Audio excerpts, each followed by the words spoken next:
기도하도록 하겠습니다. 아버지 하나님 감사합니다. 참으로 저희들 부르시고 또 주님께서 이미 베풀어 주신 이 구원의 큰 의미와 뜻을 잘 알아갈 수 있는 은혜를 허락하여 주시옵고 주님의 사랑과 은혜를 알므로써 주님과 더욱더 가까이 하고자 하는 그 마음이 생기게 하여 주시므로 또 더 나아가 하나님의 뜻에 순종함으로써 또 하나님의 손과 발이 되어 하나님의 사랑의 도구, 은혜의 도구가 되어 살아가게 하여 되기를 원합니다. 주님께서 그렇게 사용하여 주시옵고 또 오늘 이 시간을 통해서 주님께서 은혜 내려 주시옵소서.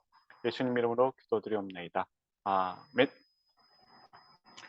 예, 우리 지난 시간에 그 번제에 대해서 좀 공부를 했습니다. 그래서 예, 다시 한번 생각해 보도록 하겠습니다. 번제의 순서를 갖다 정확하게 그때 이야기를 안 드리고 끝냈는데 한번 말씀드릴게요. 처음에 이제 제물을 바치려는 사람이 짐승 위에다가 이렇게 손을 딱 얹습니다. 그러니까 그 제사장이 손을 얹는 게 아니고 제물을 가져온 사람이 손을 얹어요. 그게 이제 내 대신 이 짐승을 드립니다 하면서 이렇게 하나가 되는 그런 의미로서 이 짐승 위에 머리 위에 안수를 하는 겁니다. 그리고 이제 제물을 바치는 사람이 이제 그 짐승을 죽입니다. 제사장이 죽이는 게 아니고 이제 그 짐승을 가져온 사람이 죽이는 거죠. 그때 이제 여러 가지 생각을 하겠죠. 내가 죽어야 되는데 이 짐승이 대신 죽는구나. 그런 생각도 하게 될 것이고 또 더 나아가면 이미 우리가 이제 예수 믿는 사람들이니까 예수님께서 나를 위해서 그 귀한 목숨을 우리에게 주셨구나. 그런 생각도 하게 되겠죠. 그리고 이제 제사장이 이제 피를 받아서 그 피를 제단 주위에다 둘레에다가 뿌립니다. 하나님께 바친다라는 것이죠. 그리고 이제 제물을 가져온 사람이 그 짐승의 가죽을 벗깁니다. 그러면 예수님께서 이제 십자가 지실 때에 채찍으로 그 이렇게 몸이 상하지 않습니까? 피부가 이제 그 느낌이 나는 거죠. 근데 예수님께서 왜 채찍을 맞으셨는가라고 했을 때 번제물이 가죽을 벗기더라는 것이죠.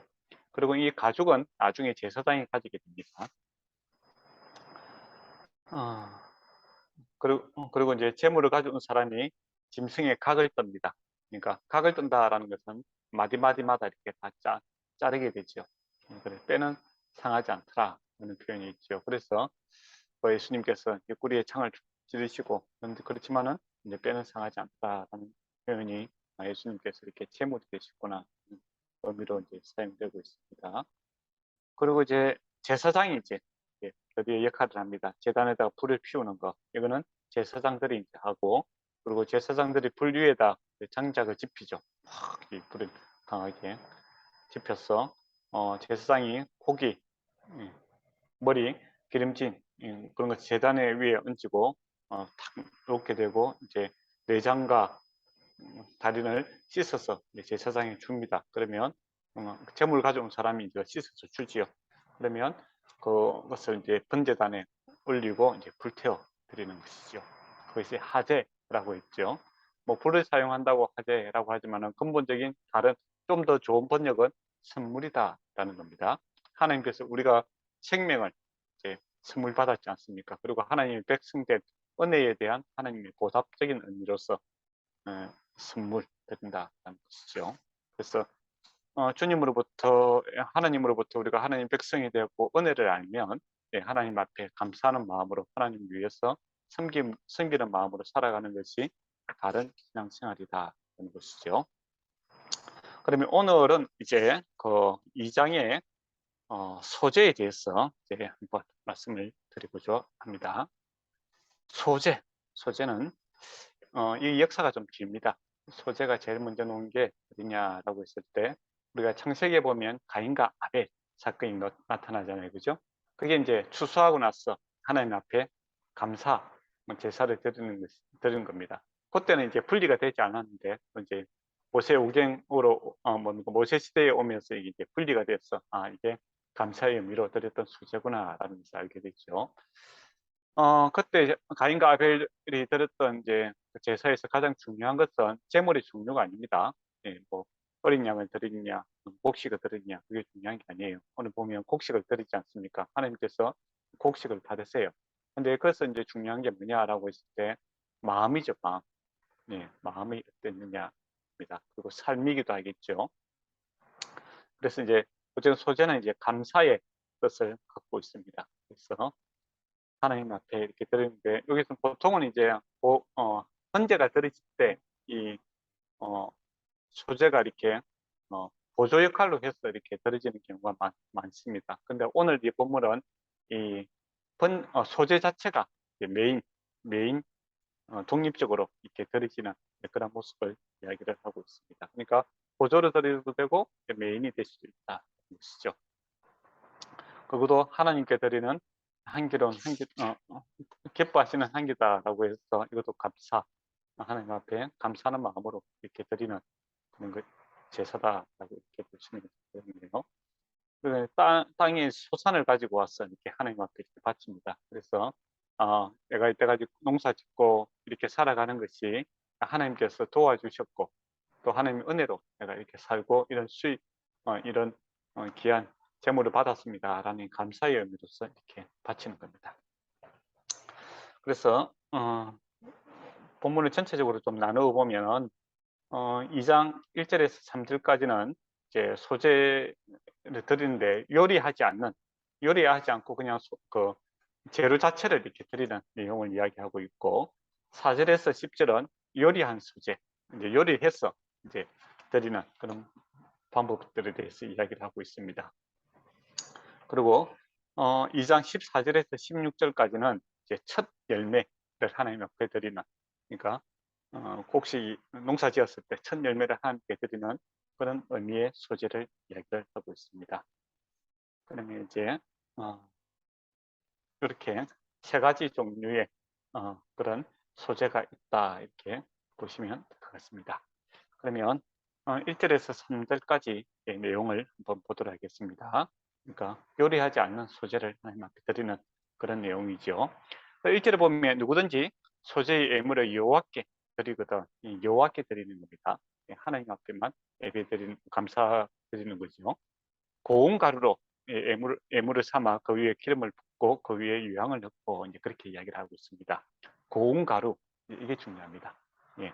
이 고운 가루는 형태가 중요한 것이 아니라 질적으로 좋은 것을 이야기하고 있습니다. 예. 그러니까 하나님 앞에 이 가루, 곡식의 가루를 드리는데 고운 가루다라는 것은 최상급을 드린다라는 겁니다. 그러니까 쓰고 남은 것을 드리는 것이 아니라 제일 좋은 것을 하나님 앞에 드리는 그런 것을 표현하고 있습니다. 거기다가 이제 기름을 넣고 유황을 넣는다. 이제 그렇게 되어 있죠. 이것 또한 이제 그 기쁨을 상징하는 거죠. 기름과 이제 유황은 기쁨을 상징하는 겁니다. 여기서 쓰이는 기름은 올리브유겠죠. 네, 올리브유. 올리브유도 이제 이게 압력으로 이렇게 짜는 게 있고 갈아서 짜는 게 있잖아요. 그죠? 우리가 이제 마트에 가서 올리브유 보면 이게 좋은 기름은 이렇게 압착식으로 짠 것이 이제 비쌉니다. 네. 하나님 앞에 드리는 이 올리브유는 이렇게 압력을 가해서 이제 놓는 그 올리브 기름을 씁니다. 네, 그렇게 하면 이제 찌꺼기가 없기 때문에 이제 태워도 거름이 나지 않는 것이죠. 그래서 중요한 것은 하나님 앞에 드릴 때 최상의 것을 드리고 있는 그런 모습이죠. 유황도 이제 귀한 것이고 기쁨과 즐거움을 이제 상징하는 그런 것이 기름이고 유황이다라는 겁니다. 그러니까 하나님 앞에 아까워하는 마음으로 드리는 것이 아니라 감사하는 마음으로 이렇게 드리죠. 지난 시간에도 말씀드렸지만은 마리아가 상류 옥합을 깨뜨리는 그 마음, 아까워하는 것이 아니라 정말 기쁨으로 드리는 그런 마음으로 드려야 된다는 것이죠. 그래서 우리도 이제 하나님 앞에 예배드리고 또 뭔가를 제물로 이렇게 섬길 때 뭐 거래하려고 드는 사람들도 있죠. 내가 이거 드렸으니까 하나님이 이렇게 주세요. 그런 마음으로 드리는 것은 소위 말하는 가인이 드리는 그런 예배일 수도 있습니다. 그리고 세상 사람들이 드리는 방법이기도 하죠. 무당집에 가서 복채를 이만큼 냈으니까 당신이 나한테 이만큼 잘라. 그렇게 하는 것은 거래죠, 거래. 그죠? 거래. 그거는 이제 남과 하는 겁니다. 남들과. 그렇지만은 하나님은 우리의 가족이고 또 우리의 주인이시죠. 그래서 남이 아니기 때문에 이미 받은 것을 하나님께 받은 것을 하나님께 돌려드리는 그런 마음이죠.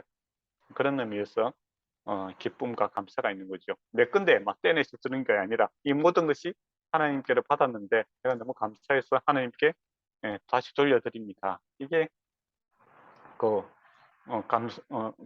그 소재를 드리는, 감사를 드리는 그런 모습이죠. 이런 모습은 이제 요한계시록에도 이렇게 잘 나타나 있습니다. 주님께서 우리에게 이제 왕관을 주시지 않습니까? 예, 그때 이 왕관을 받은 자들이 어린 양께 다시 그 왕관을 돌려드리는, 영광을 돌려드리는 그런 모습을 보게 되죠. 그래서 구원을 알게 되고, 또 구원의 은혜를 알게 되고, 또 구원의 하나님께서 베풀어 주신 것을 알게 될 때, 나의 이 모든 것이 하나님의 은혜다라는 것을 알므로써 주님을 위해서 살고자 하는 마음이 생기는 것이 당연한 것이다라는 겁니다. 그래서 혹시 이제 그런 말들을 하죠. 이렇게 하나님 앞에 문제 드리면 이렇게 하나님께서 뭐 다 이렇게 거래 형식으로 이렇게 한다면 그거는 하나님을 좀 잘 모르고 잘 모르고 섬기는 겁니다. 그건 옳지 않습니다. 물론 이제 열심히 하라는 의미로서 이제 그렇게 할 때도 있는데 근본적으로는 우리가 하나님의 구원의 그 은혜를 알게 되면 모든 것을 다 바쳐도 결코 아깝지 않다라는 것을 알게 될 겁니다. 그 다음에 4절에서 10절까지 보면 이게 소재를 드리는 이제 요리하는 종류가 이제 세 가지가 요리하는 종류가 있죠. 보자. 네, 보자. 하드게 구운 게 있고 냄비에 삶는 것이 그러니까 4절에 보면 하드게 구운 것을 드리는 게 있고 그죠? 그 다음에 7절에 보면 내가 냄비의 것으로 그러니까 삶는 거죠. 삶는 종류가 있고 그렇게 되어 있습니다. 그리고 요리를 해서 드리는 그런 게 있습니다. 그때는 이제 그 유황을 첨가하지 않습니다. 유황이 사실은 비쌉니다. 그래서 유황이 없을 때는 어떻게 하라는 겁니까? 예, 요리를 해서 몸으로서 이렇게 봉사해서 그 가치를 높여드리는 그런 모습을 보게 되죠. 예, 예, 그러니까 하나님께서 우리가 그 액수보다도 근본적으로 뭡니까? 우리의 마음을 보는 겁니다. 그러니까 하나님 앞에 바칠 때 재물이 없다면은 우리의 마음과 또 우리의 정성을 다해서 이렇게 하나님 앞에 드리는 것을 기뻐하신다라는 것이죠. 그리고 이제 앞에 보면 소금에 이제 있었죠. 소금을 넣는다라는 것이 있는데 소금은 왜 넣느냐라고 했을 때 소금은 이제 그 언약을 상징하는 겁니다. 소금 언약이다 그런 표현이 있죠. 소금 그리고 또 창세기에 보면 그 롯의 아내가 이렇게 그 뭡니까 도시가 망하게 될 때 이제 결코 노음에서 이제 뒤돌아보라 소돔과 고모라가 망하게 될 때 뒤돌아보지 마라라고 했을 때 돌아보지 않습니까? 그래서 소금 기둥이 됩니다. 예.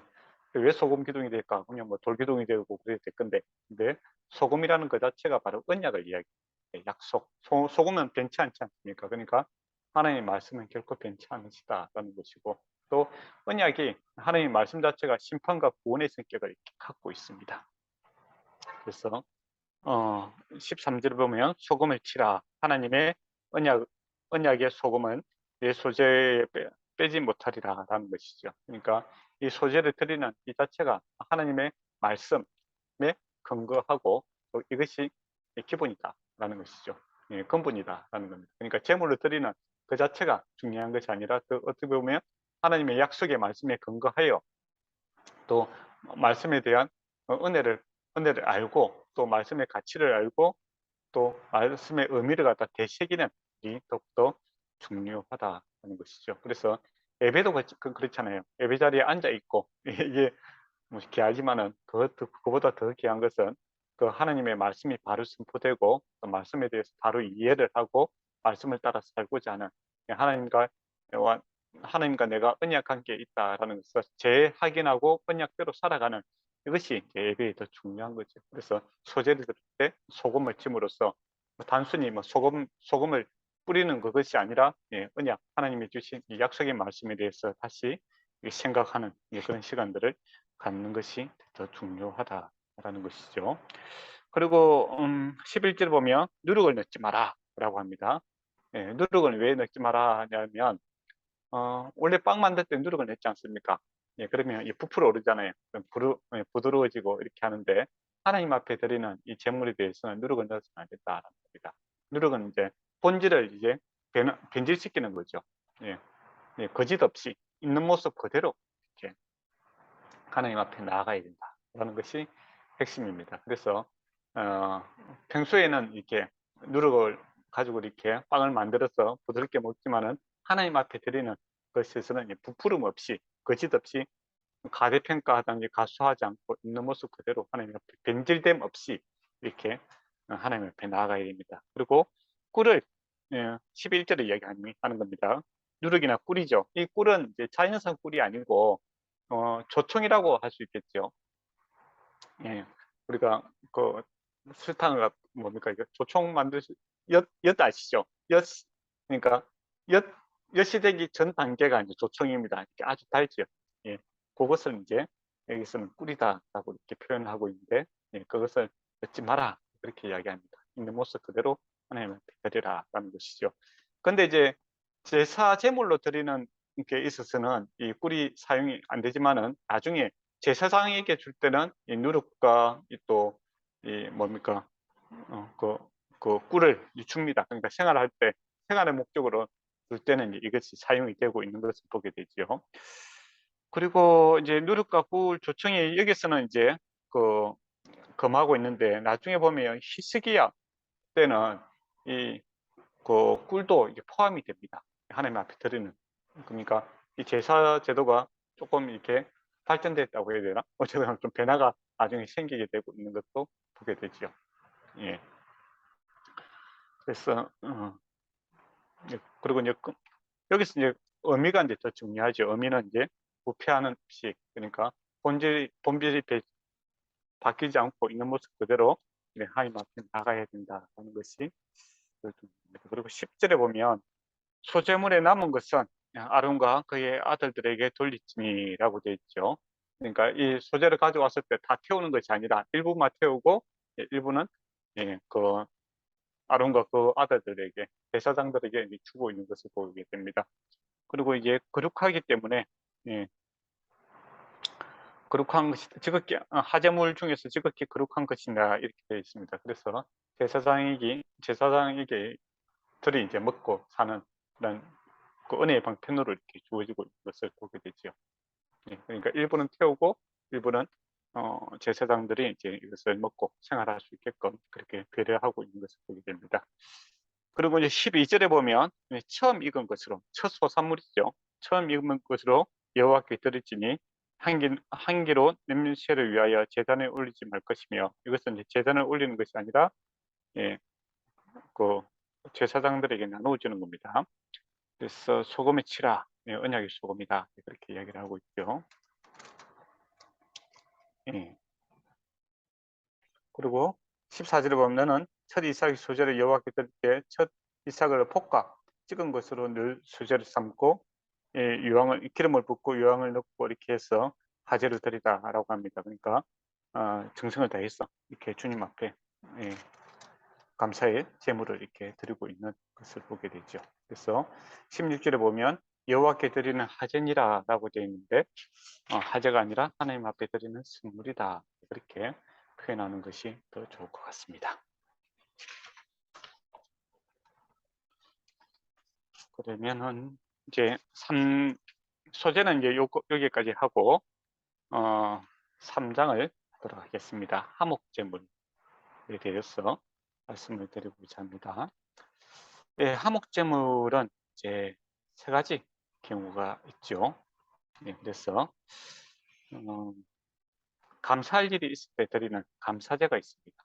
그리고 소원, 내가 하나님 앞에 이렇게 살겠습니다. 이 기간 동안 기간을 정하고 내가 이 기간 동안 하나님의 뜻대로 하겠습니다. 소원하는 거 있잖아요. 소원을 했을 때 드리는 게 있고, 그다음 세 번째가 특별한 이유 없이 자원해서 드리는 하목제가 있습니다. 그러니까 세 가지가 있죠. 첫 번째 뭐라고 했습니까? 감사할 일이 있어서 하나님 앞에 감사제로 드릴 수가 있고, 두 번째는 정말 일이 있어서 하나님의 감사제를 드릴 수도 있고, 두 번째는 소원, 내가 주를 위해서 이렇게 주님을 알아가고 주님을 위해서 헌신하겠습니다 했는데 이것이 다 기간이 끝났을 때 이게 하나님 은혜로 이렇게 되었습니다 라고 해서 드리는 거고, 근데 특별한 거 없이 그냥 하나님이 좋았어, 예, 하나님 앞에 감사드리겠다 하는 의미에서 이렇게 차원에서 드리는 방법이 있다라고 말씀드릴 수 있습니다. 그리고 이게 화목제는 다른 제사와 다르게 특이한 게 있어요.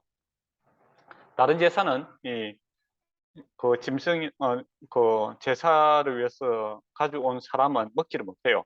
예, 다 태워드리든지 제사장이 먹든지 그렇게 하는데, 이 화목제물만은 예, 하나님 앞에 일부 드리고 제사장에 드리고 제사 드리는 사람도 먹고 또 그 이웃들과 주변 사람들과 나누어 먹을 수 있는 그런 제사가 바로 이 화목제다라는 것이죠. 그래서 하나님과 수직적으로 하나님과 화평을 누리게 되면 수평적으로 이웃들과 이 화평을 이렇게 나눌 수 있는 그런 것이죠.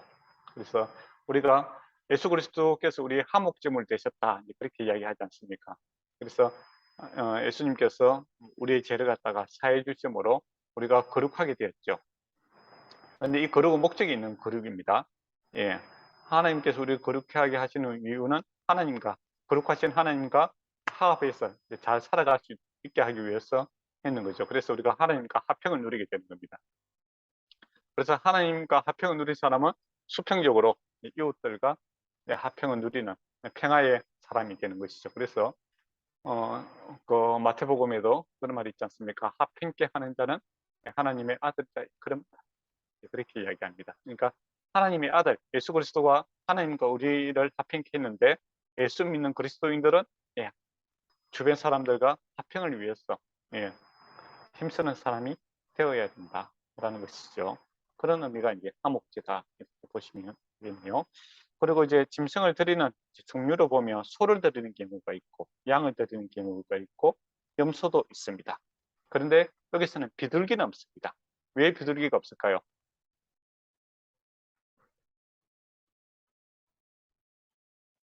예, 양이 너무 작아서 그렇습니다. 이것도 나눠 먹어야 되는데 비둘기 한 마리는 혼자서 먹기도 벅차지 않습니까? 그래서 이 화목제 자체가 이웃들과 이렇게 나눠야 되는 목적이 있기 때문에 1인분 되는 비둘기는 이게 해당이 안 된다. 이렇게 보시면 될 것 같습니다. 그러면 1절에서 5절 보도록 하겠습니다. 소를 드리는 그런 거죠. 여기서 이제 드리는 데 있어서 수컷이나 암컷이나 성 없는 것을 드릴지니라 라고 되어 있습니다. 그러니까 좀 개방적이죠. 네. 좀 많이 했으면 좋겠다라는 겁니다. 뭐 짐승을 수컷만 드려야 된다, 암컷만 드려야 된다 그런 게 아니라 수컷과 암컷 모든 것을 허용함으로써 하나님과 화평과 이웃과 화평하는 일에 정말 좀 적극적으로 이렇게 많이 좀 사용이 되었으면 좋겠다. 이제 그런 목적으로 이렇게 좀 많이 개방을 해놨습니다. 그 대신 흠이 없어야 되는 것은 이제 사실이죠. 하나님 앞에 드리는 것은 그렇게 해야 되니까. 예. 그리고 2절에 보면 이제 해망문에서 안수하고 해망문 앞에서 잡을 것이다라고 되어 있습니다. 그 해망문 앞에서 이제 그 번제와 같이 이제 북쪽에서 잡는 것이, 북쪽은 뭐라고 했습니까? 약함이죠. 나의 약함과 나의 부족함을 하나님 앞에 인정하고 하나님 은혜로 내가 이렇게 하나님과 화평을 누리고 또 이웃과 화평을 누릴 수 있는 힘을 주시면 감사합니다 라는 마음으로 짐승을 잡아서 이제 피를 이제 제단 주위에 뿌립니다. 그리고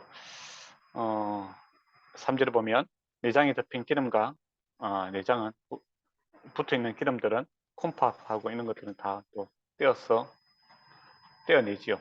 그리고 이제 제단 위에서 이제 불사르게 되는 것을 보게 됩니다. 예. 기름, 피 이런 거는 하나님께 속겠다 이렇게 이야기를 하거든요. 드리고 화제다, 이것도 선물이다 이렇게 보면 되겠어요. 하나님 앞에 드리는 선물이다. 그리고 하나님께 여호와께 향기로운 냄새니라, 하나님께서 정말 기뻐하시는 일이다 라는 것이죠. 하나님 옆에 돌려드리는 것이다 라는 겁니다. 그리고 6절에서 이제 11절까지 보면 이제 종류가 이제 양을 드리는 경우죠. 양이면 수컷과 암컷, 흠 없는 것, 조금 이제 규모가 작은. 그러니까 소는 좀 많이 부자가 드리겠죠. 또 먹는 사람도 인구수도 사람 수도 많아야 되는 거고. 근데 양 같은 경우에는 우리가 보통 교회에서 이렇게 놀러 갈 때 양을 한 마리 잡으면 한 30명 정도는 먹을 수 있을 것 같아요. 그 정도 이제 규모의 사람들과 함께 교제를 할 때는 일반적인 일이죠. 그러니까 일반적으로 자기와 속해 있는 이 사람들과 함께 나눌 때는 양을 잡는 그런 것을 보게 됩니다. 그리고 12절부터 해서 이제 12절은 염소도 이야기하고 있고 염소도 잡을 수 있습니다.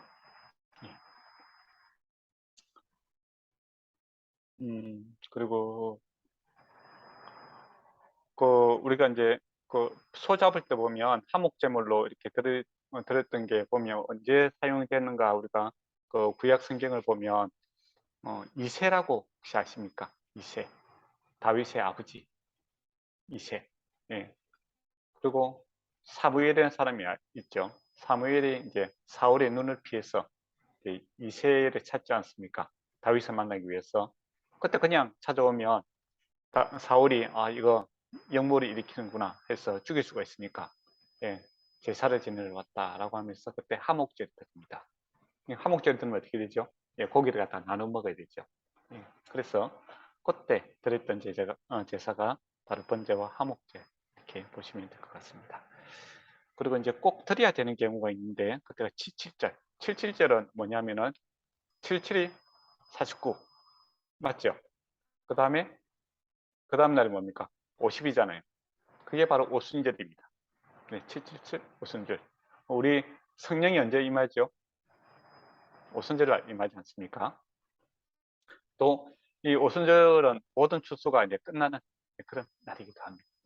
모든 추수가 아니라 보리와 밀 추수가 이제 끝나는 날이죠. 그래서 본격적으로 이렇게 추수가 이제 다른 곡물들이 추수가 이제 시작되는 그런 것이 오순절 날입니다. 그때 이 제사를 드립니다. 그리고 나스린 소원이 끝났을 때 드리고 또 제사장 직임이 시작할 때 제사장이 이제 내가 이제 오늘부터 제사장 일합니다 할 때 또 이 제사를 드리죠. 그럼 보니까 다 기쁨의 날이죠. 77절 본격적으로 추수를 하는 그 기쁨의 날이기도 하고 나스린 소원이 끝나는 기쁨의 날이기도 하고 그다음에 제사장이 내가 하나님 앞에 섬기겠습니다라는 직을 시작할 때 그게 제사장이 어떤 일을 해야 된다라는 것이 내포가 되어 있는 거죠. 제사장은 하나님과 합평을 이룬 사람이고 그 제사장 일을 함으로써 이웃들과 합평케 하는 그 일에 내가 힘써야 되는 사람이구나라는 의미를 깨닫게 되는 것이죠. 예. 그리고 내장과 기름은 제단 위에 넣고 가슴살과 그리고 오른쪽 넓적자리는 이제 제사장이 줍니다. 제사장 몫이 있는 거예요. 그리고 나머지 고기는 이 예배에 참가한 사람들과 함께 이렇게 먹을 수 있는 것이 바로 이 화목제 무자다 이렇게 보시면 되겠습니다.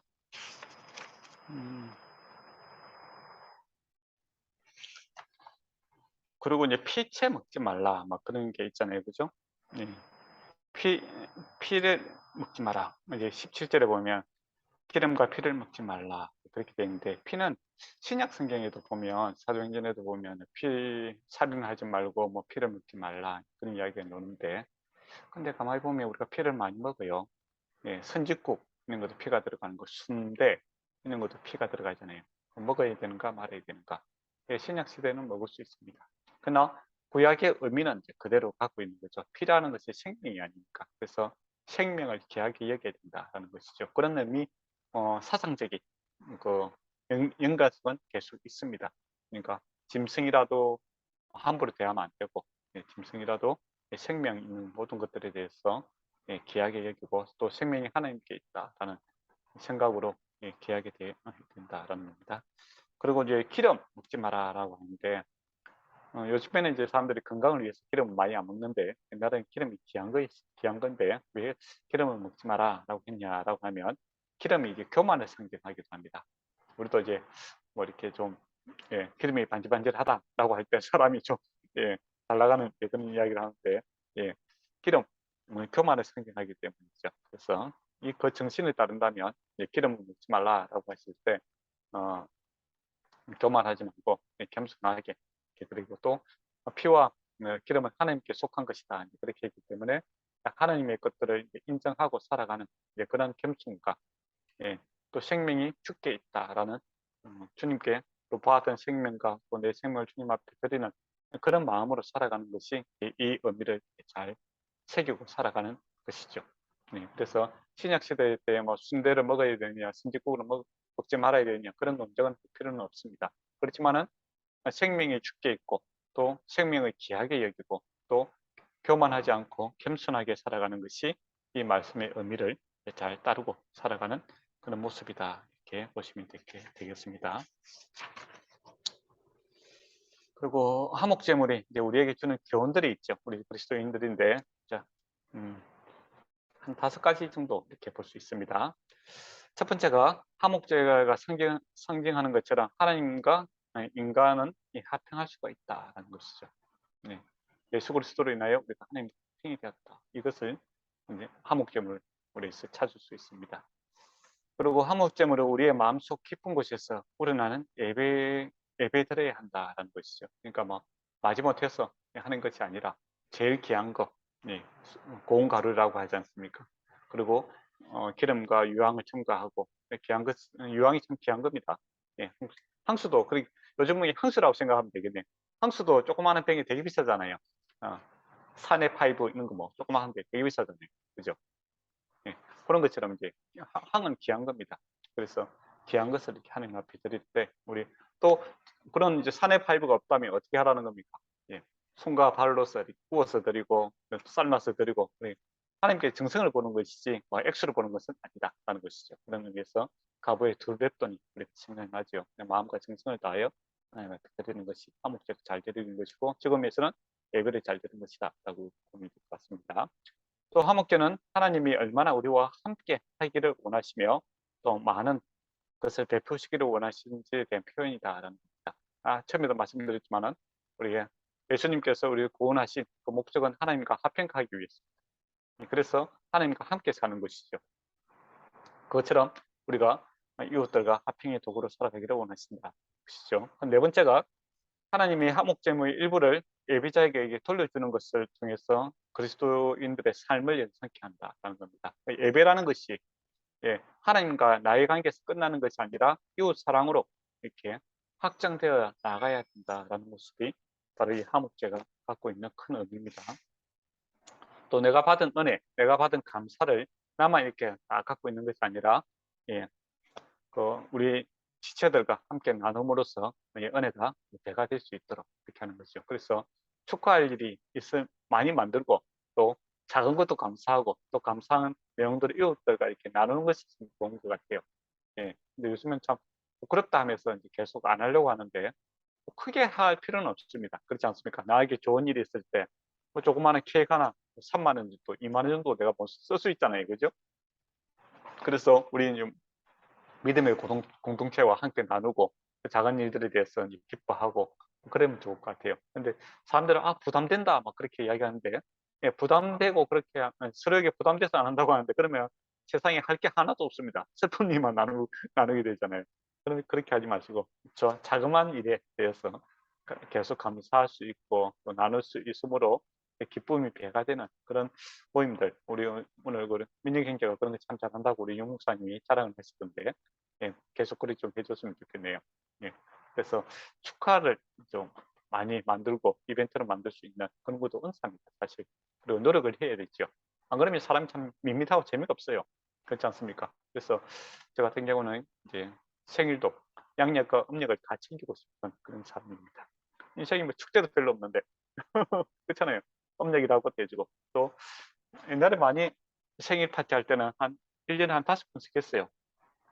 사람들이 생일을 알아준다면 그래 뭐 내 생일에 밥 먹자 하고 또 밥 먹고 예, 알아준 날이 생일입니다. 그래서 유효기간이 1년치 됩니다. 오늘부터 해서 다음 생일 올 때까지 뭐 이야기하면 또 생일이라도 밥 먹고 또 재밌게 놀면 되죠. 그래서 축제를 좀 아끼지 마시고 기쁨을 함께 나누는 일에 힘썼으면 좋겠습니다. 이게 주님께서 원하시는 겁니다. 그래서 좋은 일이 있을 때 하나님께 영광 돌리고 이웃들과 나누라라는 것이죠. 그런 의미에서 기독교 공동체는 참 기쁨의 공동체입니다. 예. 그리고 5번째가 화목제는 최후의 만찬과 공통점이 있다라고 이야기를 할 수 있습니다.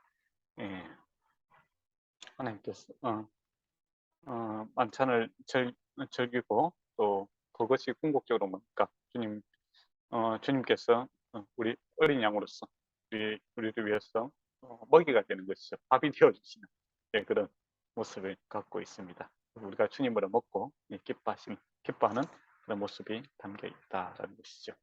예. 그러면 이제 4장으로 이제 넘어가도록 하겠습니다. 4장. 시간이 너무 빨리 가는데, 너무 천천히 가는데, 준비한 거 빨리 다 끝날 수도 있겠다 싶은 생각도 드네요. 예. 4장에 보면 속죄제가 있습니다. 속죄제. 속죄제 하니까 이게 좀 번역부터 이제 조금 생각을 해봐야 되는 그런 문제가 있습니다. 보면 나중에 출산했을 때 뭐 이야기가 나오고, 출산이 죄도 아닌데 왜 속죄라고 하면 또 그렇지 않냐, 그렇게 할 수 있겠죠. 맞는 말입니다. 예, 그래서 이 속죄제라고 보다는 다른 번역이 좀 더 그렇지 않겠나 그런 생각을 하고 있습니다. 그래서 속죄제다. 원래는 이제 히브리어로는 카타르라는 부릅니다. 카타르. 그 이제 속죄제라고 번역될 수도 있지만은 이게 다르게 하면은 정결제라고 이렇게 번역이 가능합니다. 그래서 정결제 의미가 더 강한 것 같아요. 정결케 하는 것이다 라는 겁니다. 예, 그래서 속죄라고 하니까 왠지 물론 죄를 속함으로써 정결케 되는 그런 게 되지만은 그 출산 이야기도 나오고 그런 게 봐서는 이제 정결케 하는 것이 카타르를 갖다 정결제라고 이렇게 번역하는 것이 더 좋은 번역이지 않나 이렇게 생각합니다. 그래서 하나님 앞에 정결케 되는 그 문제고, 또 속건제는 이웃들과 사람들과 관계에서 이제 배상을 해줘야 되는 그런 문제가 이제 발생을 하게 되거든요. 예, 그래서 속건제, 속죄제 이거 다 이제 하나의 이제 죄를 속하는 그런 문제, 뭐 어떤 문제가 생겼을 때 하는 제사죠. 그러니까 앞에 드리는 번제, 소제, 하목제는 의무사항이 아니에요. 예, 그러니까 어떤 기쁨이 있을 때 하나님 앞에 감사를 드리는 의미로서 드리는 그런 것인데, 속죄제, 속건제는 의무사항이죠. 죄가 발생했을 때 드려야 되는, 반드시 드려야 되는 의무제입니다. 네, 근데 또 이제 어쨌든 죄를 갖다 사하는 그런 방법인데, 이걸 갖다가 앞에 속죄라는 그 단어 카타르라는 것을 정결제다라고 번역하는 것이 더 좋은 번역이다. 그렇게 생각합니다. 그러면 출산했을 때 이게 부정하니까 정결케 될 때까지 기다려주는 그런 거죠. 그러니까 죄라는 의미가 아니라 정결해서 이제 회복될 수 있는 그런 시간을 주는 것으로 이렇게 해석하는 게 더 좋은 번역이다. 이렇게 보시면 좋을 것 같습니다. 그래서 앞에 있는 문제에 대해서 그러니까 번제, 소제, 하목제는 어떻게 들을 것인가, 그게 초점이 좀 맞춰져 있습니다. 근데 속죄제와 속건제는 언제 들을 것인가, 이게 이제 초점이 맞춰져 있어요. 예, 예. 번제는 뭐 매일 드려야 되니까 뭐 시간적 그런 거 중요하지 않잖아요. 그죠? 근데 속죄제와 속건제는 사건이 발생해서 하니까 그때 이제 그 문제를 해결해야 된다는 것이죠. 그리고 속죄제, 속건제는 고의로 죄를 지은 것들에 대해서는 안 됩니다. 그러면 저번에도 제가 말씀드렸지만은 우리가 짓는 많은 죄들은 사실 고의로 드리는 게 많습니다. 예. 그러니까 여기서 말하는 연약함으로 또는 실수로 발생한 죄들에 대해서 속건, 속죄를 하는데 고의로, 의도적으로 그렇게 한 것은 속죄죄와 속건죄에 해당이 안 됩니다. 그러면 우리가 지은 많은 이 고의로 지은 죄들은 언제 해결이 될까요? 내가 안 했는데요. 그래서 발뺌을 하지 마시고, 바로 속죄죄, 그 대속죄죄가 속죄일이라고 하니까 그때 16장이 나옵니까? 속죄일이죠. 16장이 나오는 이때 이 문제가 해결됩니다. 우리가 고의로 부지 중에 지었던 이 모든 죄들 16장의 속죄일에 다 이게 해결이 되는 것을 보게 되죠. 근데 이제 속죄죄와 이게 속건죄에 있어서 고의로 지은 건 안 된다라는 말은 사실은 고의를 지어도 이제 이렇게 해야 되겠죠. 그만큼 죄를 짓는 일을 쉽게 생각해서는 안 된다라는 의미가 또 강조가 되어 있습니다. 네. 엄밀하게 한번 나누어 보면은 사실은 우리가 마음으로 다 어느 정도 계획성을 가지고 다 죄를 짓습니다. 그래서 책임도 크죠. 예. 근데 고의로 되는 것은 안 된다라는 의미를 주는 이유는 바로 죄에 대해서 조심해야 된다. 죄가 위험성이 크다라는 것이죠. 그런 의미에서 우리가 요한 1서 2장을 보면 이제 그런 내용들이 이제 있죠. 죄를 두려워하라. 예. 죄 짓지 말아라. 이제 그렇게 하면서 죄의 위험성을 갖다 강조하고 있는 측면에서 또 선지자들이 이제 그렇게 이야기하는 거죠. 선지자들이 보면 나중에 뭐 고의로 죄 짓는 것을 하나님께서 뭐 용서하지 않는다 뭐 그런 이야기는 사람들이 너무 이렇게 쉽게 죄를 짓는 거죠. 하나님께서 다 용서해 주셨으니까 다음에 또 제사 지내면 되지. 또 뭐 우리 같은 경우는 어떻습니까? 우리가 뭐 죄 짓고 나서 아이고 실컷 놀고 나서 죄 짓고 나서 줄 가서 또 주님 잘못했습니다. 회개하면 되지. 이렇게 가볍게 생각해서는 안 된다라는 겁니다. 네, 그래서 죄의 위험성에 대해서 또 이야기하는 거고 또 그렇게 죄를 너무 쉽게 생각해서는 안 된다라는 의미가 이게 포함되어 있다는 것이죠. 그래서 우리의 뭐 고의를 드리든 또 부지 중에 연약해서 드리든 모든 죄의 값은 예수 그리스도께서 십자가 위에서 다 이루어 주셨습니다.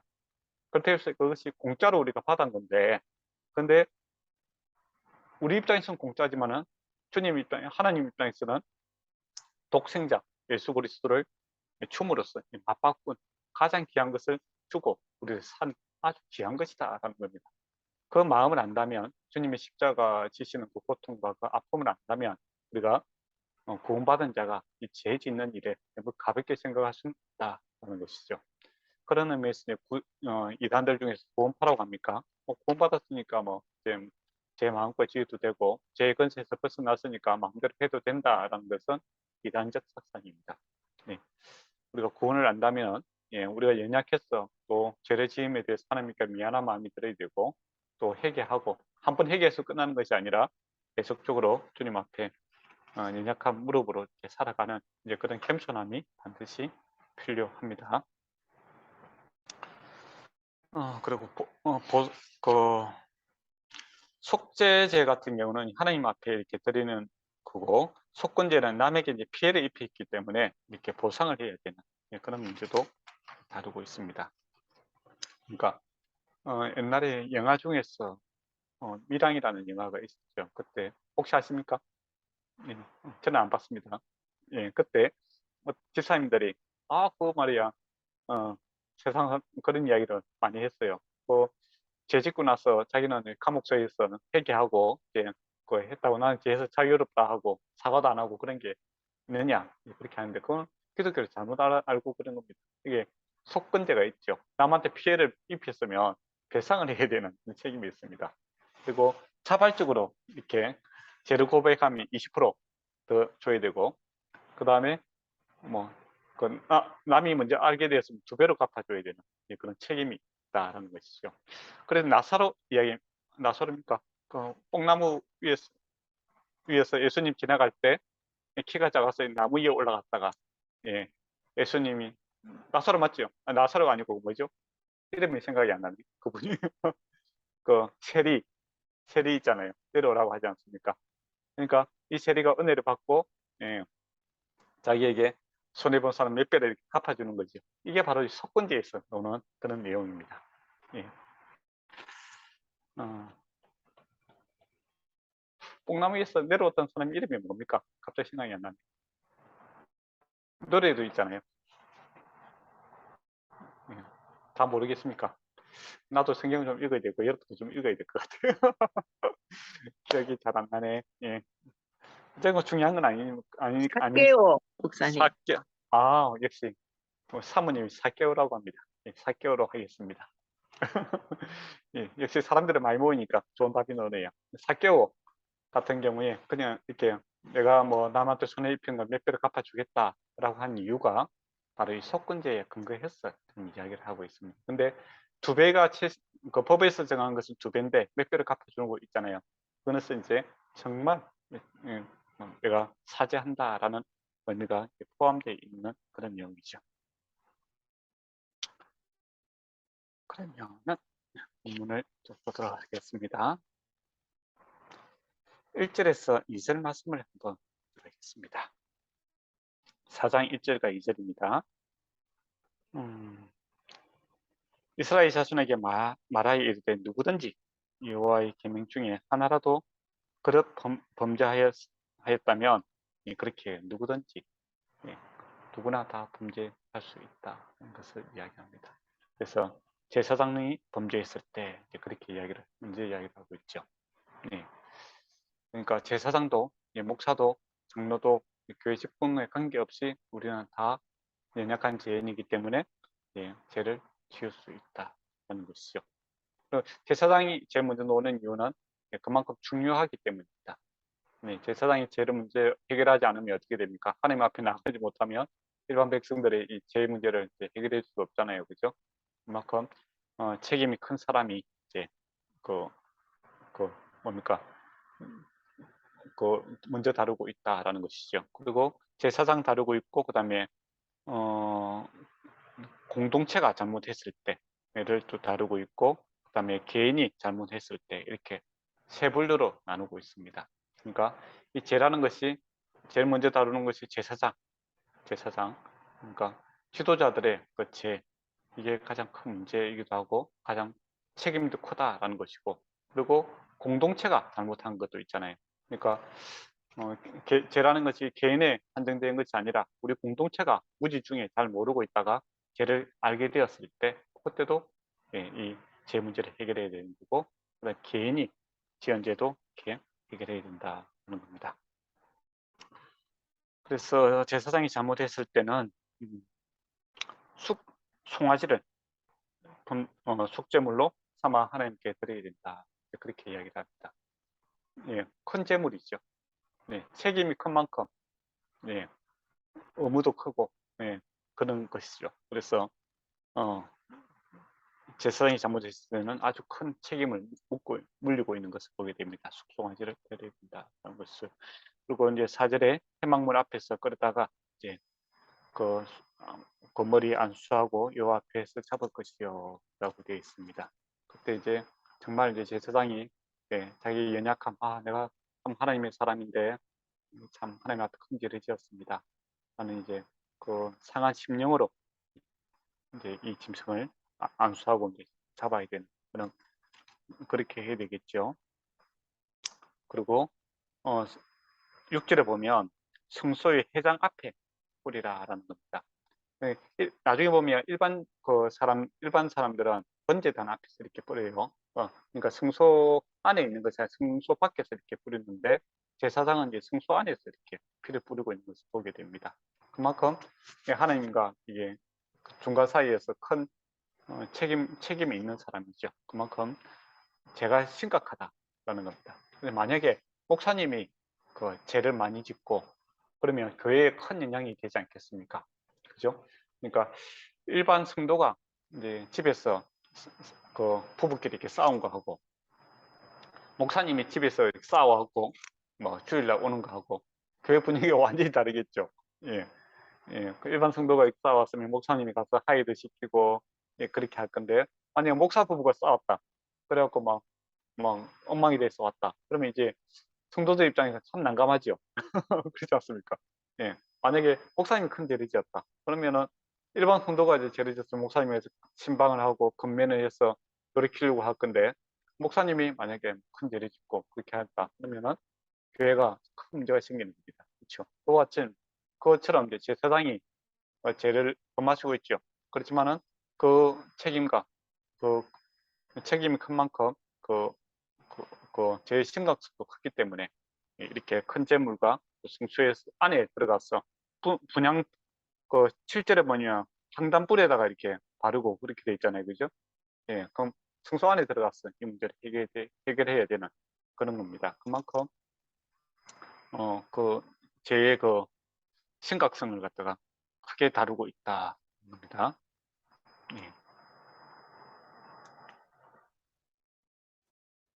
그리고 10절에 보면 제사장 그것을 번제단 위에 사르고 이거는 이제 그 일반 그 사람들이 잘못했을 때는 이 속죄제, 그 재물을 갖다가 제사장에게 주고 제사장이 그것을 가지게 돼요. 어느 정도. 그런데 여기서는 다 태웁니다. 네, 그만큼 이 죄를 심각하게 보는 거죠. 그리고 가죽도 다 태워버립니다. 번제할 때는 가죽을 남겨주고서 제사장 목소를 주는데 여기서는 이제 제사장이 잘못하면 가죽도 없어요. 다 태워야 돼요. 예, 그만큼 제사장이 범죄한 일에 대해서 아주 심각하게 다루고 있다라는 것이죠. 그런 의미에서 이제 신약적인 표현들 하면 많이 선생되지 말라 그런 이야기를 하잖아요. 그렇죠? 근데 이제 일반 성도들 중에서 이걸 악용하는 사람들이 있어요. 주일학교 선생님 좀 하십시오라고 하면 성경에 많이 선생되지 말라고 했는데 그래서 안 합니다. 이게 겸손하게 거절하는 사람들이 있는데 그런 용도로 쓰는 게 아닙니다.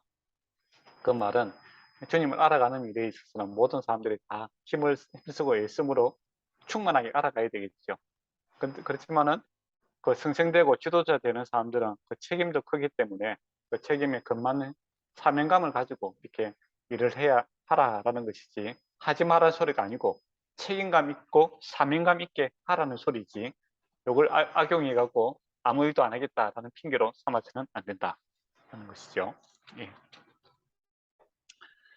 예, 그리고 이제 저도 이제 목사고 여러분도 교회 이제 지도자들이 들으시고 또 목사님이시고 그런데 우리가 참 우리 자신들을 정결케 하는 일에 있어서 정말 힘써야 됩니다. 그렇지 않으면 큰 시험이 거리가 될 수가 있죠. 만약에 또 목사님이 이장이 된다고 생각해봐요. 그 교회가 어떻게 되겠습니까? 그 보통 일이 아니잖아요. 그죠? 그래서 우리가 늘 주님 앞에 이 선은 이런 마음으로 살아야 됩니다. 12절에 보면 똥을 처리하라 하는 건데 똥, 곧 그 송아지의 전제를 진영 밖으로 바깥 재버리는 곳에 정결한 곳으로 가져다가 불로 나무 위에서 살으라라고 이야기하고 있죠. 진영 밖으로 가서 해결하라 그렇게. 또 예수님께서도 십자가 지실 때 어떻게 합니까? 성문 밖으로 이렇게 나가시는 것을 보게 되죠.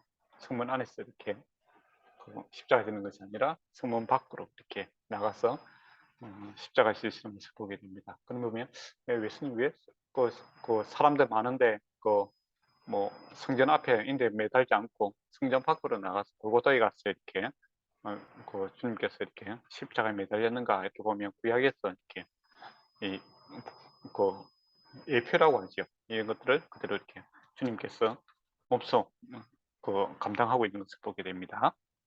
그리고 이제 13절에서 21절에 보면은 공동체가 잘못했을 때 그렇게 우리 이제 믿음의 공동체가 회중이 잘못했을 때 이렇게 제사를 지내야 되는 거죠. 그러니까 13절은 부지 중에 범한 허물이 있으나 스스로 깨닫지 못하다가 그 제가 죄인 줄 모르고 살았는데 죄를 깨닫게 되었을 때 하는 것이죠. 그럼 언제겠습니까?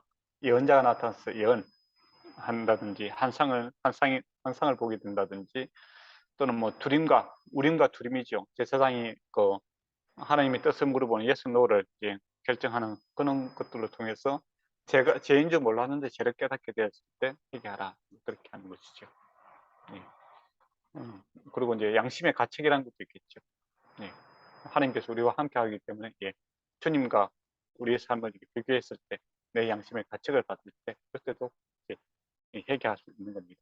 그래서 공동체 전체가 잘못된 길로 충분히 갈 수가 있습니다. 역사적으로 보면 대표적인 사건이 뭘까요?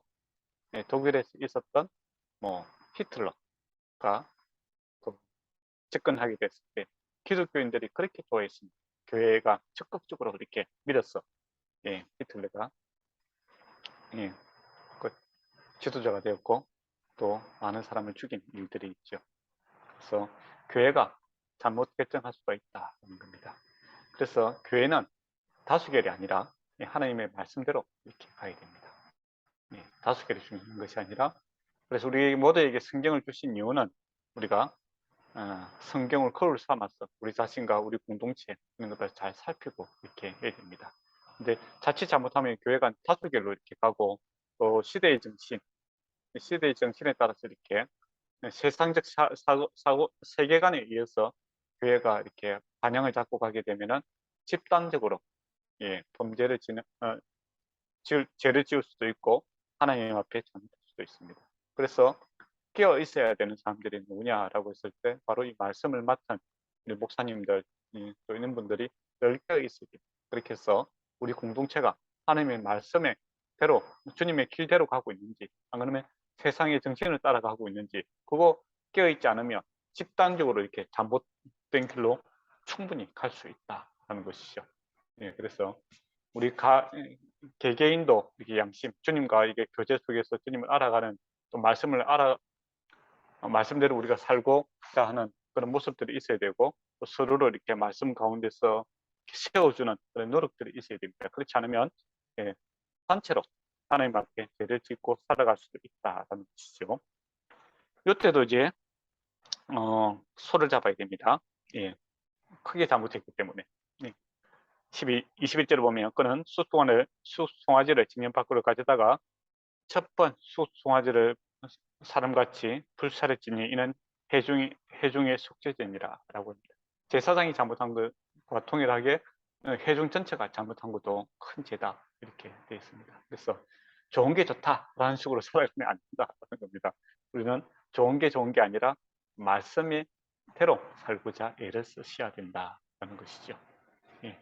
그래서 제사장이 나도 그러니까 목사인 나도 예, 늘 죄를 지을 수 있는 위험한 사람이다라는 겸손한 마음으로 또 우리 공동체도 예, 자칫 잘못하면 예, 세상의 정신에 따라서 진리에 벗어날 수 있다라는 겸손한 마음으로 늘 주님의 말씀을 살피는 순종하고자 하는 그런 수고와 애씀이 필요하다라는 것이죠.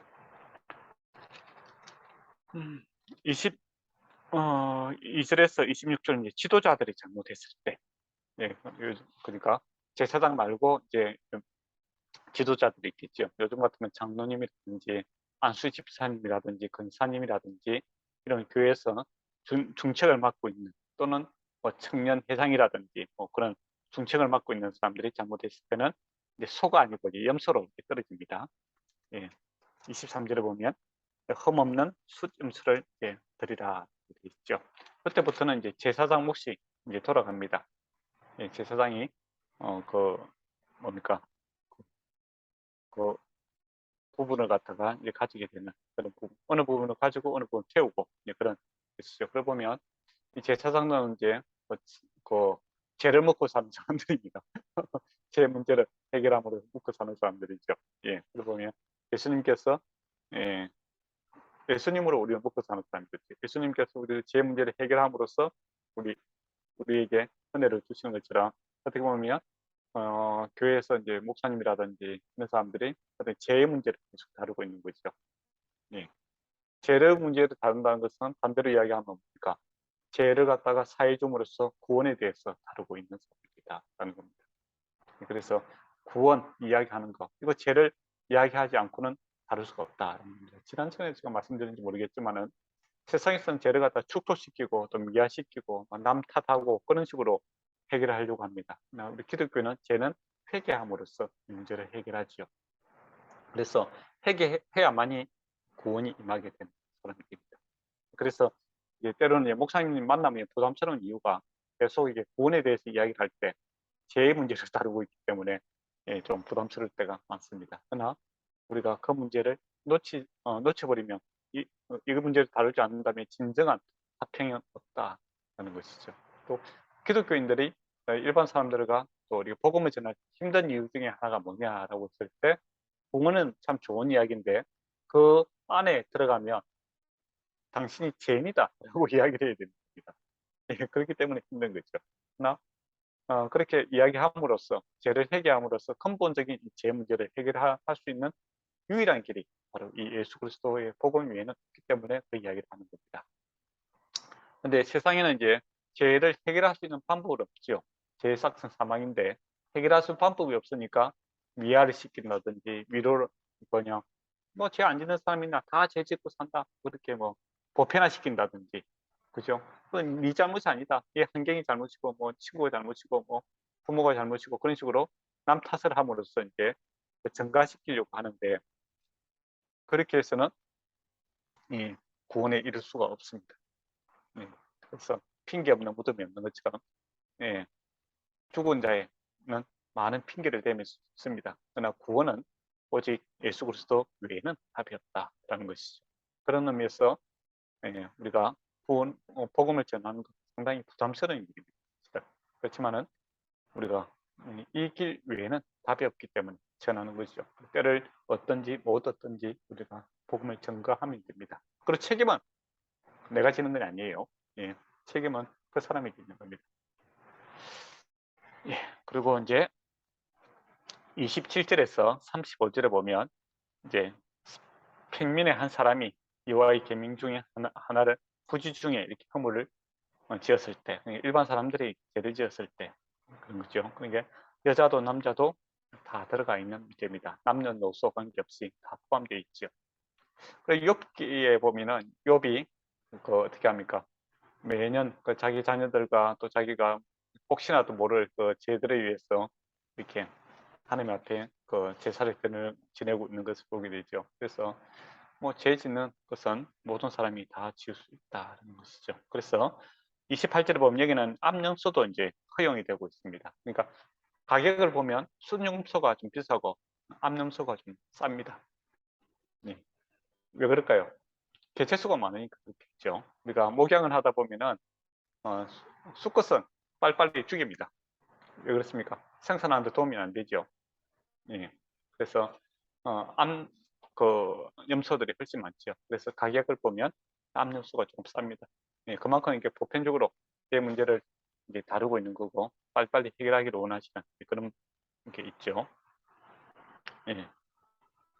그리고 이제 수적으로도 이제 제사장이라든지 지도자보다 훨씬 더 사람 이제 횟수가 많아지잖아요. 그죠? 근데 이걸 앞에 제사장이라든지 뭐 이스라엘 공동체 회중이 죄 짓는 거라든지 지도자가 죄 짓는 것처럼 이게 절차를 복잡하게 하면 어떻게 되겠습니까? 빨리빨리 일이 진행이 안 되겠죠. 예, 그래서 일반 뭡니까 평민들이 죄를 지었을 때는 이것을 절차를 좀 간소화시키고 있는 것을 보게 됩니다. 그만큼 그 문제가 그래서 30절에 보면 제사장이 손가락으로 그 피를 찍어 번제단 꿀에다가 바르고 그 피 전부를 제단 밑에 부으고, 그러니까 제사장이 잘못했을 때 안에 그냥 성소 안에 들어가서 분향단 안에 꿀에다가 바르고 이렇게 되는데 여기서는 이제 번제단에서 바로 이렇게 바르는 것을 보게 되죠. 그래 보면 이 절차가 좀 더 간소화되고 있는 것을 보게 됩니다. 예. 뿔에다가 그러면 왜 바를까? 그런 생각도 해봐야 되겠죠. 예, 뿔에다가 왜 바를까요? 예, 뿔은 능력을 상징하고 있습니다. 예. 하나님의 능력으로 은혜로 우리가 제사함을 받는다는 것이죠. 예, 그런 의미에서 능력을 상징하는 거고, 예, 그렇게 보시면 될 것 같습니다. 그다음에 이제 5장을 보도록 하겠습니다.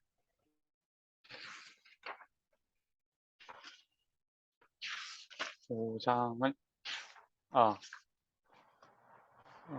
4장을 좀 더 볼까요?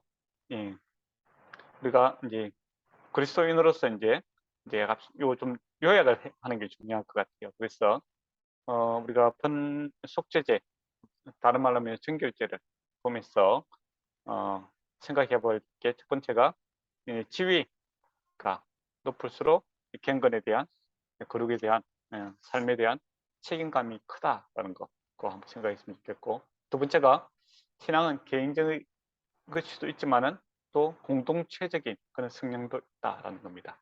나만 이렇게 아니면 돼라는 거. 또 어떤 사람들은 예수님은 믿는데 교회는 가기 싫고 집에서 그냥 예배드리면 안 됩니까? 그런 이렇게 물어보는 사람들이 있더라고요. 희한하게도 한국에도 중국에도 베트남에도, 예, 일본은 제가 잘 모르겠는데, 예, 가는 곳마다 그렇게 물어보는 사람들이 있더라고요. 예, 자기는 예수 믿는 건 좋은데 교회 사람들이 자기 레벨하고 안 맞다. 그래서 자기는 집에서 수준 있는 목사님들 설교 듣고 그냥 헌금만 하겠다. 그런 식으로 이야기하는 사람들이 있는데 크게 잘못 생각하고 있는 겁니다. 예. 우리가 구원받은 자는 바로 하나님의 공동체에 속해 있는 것이 정말 중요합니다. 그리고 그 공동체를 섬기고 또 서로에게 영향을 주고받고 하는 것 또한 구원받은 자가 해야 되는 책임이고 업무다라는 것이죠. 예. 근데 이런 질문들이 이제 많이 하는 이유 중에 하나가 뭐냐면, 우리가 이제 사형리 있잖아요, 그죠? 예, 그런 거 배우면서 이제 꼭 그런 건 아닌데, 그 우리가 구원의 의미를 갖다가 너무 이 세상이 개인주의적인 그런 입장에서 이야기를 많이 합니다. 예. 근데 구원이라는 것은 개인의 구원도 있지만은 그 너머의 공동체에 대한 책임도 반드시 있습니다. 근데 그 부분을 갖다가 이야기를 살짝 하기 때문에, 약하게 이야기하기 때문에, 예, 내가 뭐 구원받았는데 교회 공동체에 대한 책임을 내가 지기 싫다, 이제 그런 식으로 이야기하는데 그렇지 않습니다. 이스라엘 구원은 공동체에 대한 책임도 반드시 있다라는 것이죠. 더 나아가 뭡니까? 안 믿는 사람에 대한 책임도 있습니다. 우리가 선한 사마리아인 이유에서 한 것처럼 믿는 사람뿐만 아니라 믿지 않는 사람들에 대한 관심과 사랑도, 나그네와 이웃들에 대한 그 관심도 있어야 된다는 것이죠. 그리고 죄를 깨우치게 되는 것은 하나님의 은혜다라는 겁니다. 공동체가 이게 잘못했는데 죄를 깨닫게 되는 것도 은혜다. 깨닫지 못하고 계속하면 큰 문제가 생기지 않습니까? 그래서 어떻게 보면 매일 삶 속에서 우리가 작은 것 하나에도 깨어 있었어. 양심이 늘 새로웠어. 주님과 늘 밀접한 관계에 있어서 양심의 소리, 또 우리 마음에서부터의 생각, 잘못된 것부터 이제 깨우치게 되는 것, 그것부터 바로 회개하고 다시 우리 마음을 잡는 것, 이것이 정말 은혜입니다. 죄를 깨닫게 되는 것. 푹 묵혀놨다가 크게 뭐 사고 당하고 나서야 회개하는 거, 그런 거 이제 간정 시간에 많이 하는데 뺏기는 좋지만은 그 어리석은 일입니다. 예. 작은 것 하나부터 깨어 있어서 죄에 대해서 민감하게 살아가는 거, 이게 은혜다. 그렇다고 해서 뭐 죄책감에 눌려서 뭐 우울증 걸리다 그 소리가 아닙니다. 예. 우리가 죄를 고백하게 되면 주님 주시는 기쁨이 있습니다. 그래서 참된 회개는 참된 기쁨으로 가는 그 문이다, 이렇게 보시면 될 것 같아요. 근데 또 좀 죄에 대해서 좀 넓게 있으라고 하면 또 어떤 사람들은 마치 수도승들은 하는 사람들, 수도하는 사람들처럼 많이 슬프고 뭐 기뻐하지도 않고 뭐 그렇게 하는 것이 뭐 그렇게 생각하는데 그건 아닙니다. 예. 죄를 회개할 때 반드시 하나님 주시는 기쁨이 우리를 사로잡는 것을 보게 됩니다. 기쁨이 사람이 될 수 있는 방법은 주님의 앞에 무릎을 꿇고 나의 죄됨을 고백하게 될 때 세상이 알 수 없는 그 기쁨을 우리에게 주는 겁니다. 그게 신비죠. 세상에서는 죄를 고백하면 구박을 하고 모멸감을 주고 또 죄책감을 주고 그렇게 하는데, 우리는 주님 앞에 나아갈 때 죄를 하게 되면 주님께서 화목제물로서 하나님과 합행하고 이웃과 합행할 수 있는 힘과 능력을 주시더라는 것이죠. 그 다음에 사람이 해야 할 일을 하지 않고 방관하는 것도 죄다라는 것이죠. 그러니까 공동체가 잘못했을 때 그거 내버려 두는 거, 아이고 나는 모르겠다, 그런 식으로 발뺌하는 거, 뭐 알아서 하시겠지, 그렇게 하는 게 아니라 잘못된 것을 발견하게 되거든 이 문제를 지혜롭게 해결을 해야 됩니다. 그 방법에 대해서는 이제 우리가 마태복음 이제 잘 나와 있지 않습니까? 어떤 사람이 잘못하거든 조용히 가서 이거 잘못된 겁니다, 이렇게 이야기하고 그 사람이 나는 뭐 그런 거 없다, 이렇게 발뺌을 하면 두세 사람 정인을 대라, 분명한 증거를 가지고 이야기를 해라. 혹시 내가 잘못 볼 수도 있기 때문에 증거를 가지고 이야기를 하고, 그래도 안 되거든 공동체에 알리고, 그래서 공동체의 말도 듣지 않거든 이제 거기서 추방이 되는 그런 일들이 생기죠.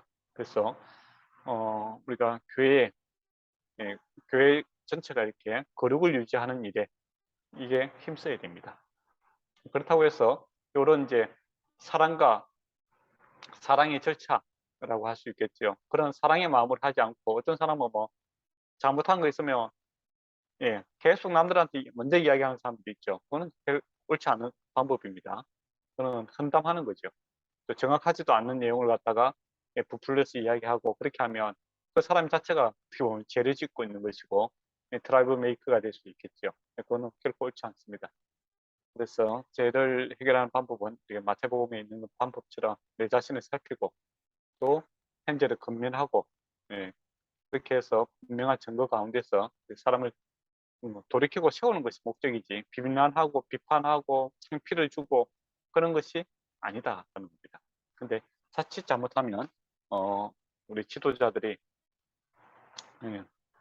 그 죄를 문제를 다룬다 하면서 정의를 이야기하고 공의를 이야기한다면서 사랑 없이 하면 비난과 비판밖에 못하는 하는 사람으로 전락할 수가 있다라는 겁니다. 상당히 위험한 겁니다. 사랑과 정의, 진리는 항상 같이 가야 됩니다.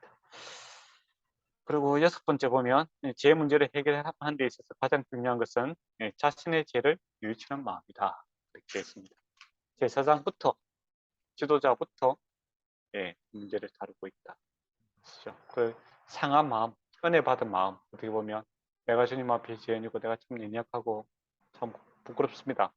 그렇지만 내가 주님으로부터 이렇게 큰 죄사함을 받았습니다. 라는 마음으로 갖고 있을 때 일반 성도들이 죄 짓고 또 잘못한 거 있었을 때 뭡니까? 질책하고 나무라는 것이 아니라 긍휼한 마음이 생기겠죠. 그죠? 아, 나도 참 안 됐더라. 당신도 참 안 됐군요. 그렇지만 우리가 함께 일어납시다. 그렇게 되는 거죠. 이 말을 들으니까 갑자기 생각나는 게 뭡니까? 마태복음에 산산수훈이 생각나죠. 심령이 가난한 자는 천국이 있을 것이요. 그런 애통하는 자는 좀 있어.